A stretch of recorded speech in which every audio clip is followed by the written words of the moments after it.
The problem with today's generation is that many people are eating and they don't understand what they consume. The food has no mineral, has no vitamin, has no enzyme, and has no nutrition. Give me an example.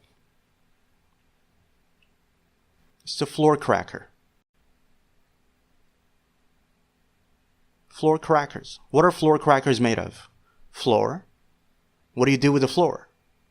You fry it using oil, palm oil.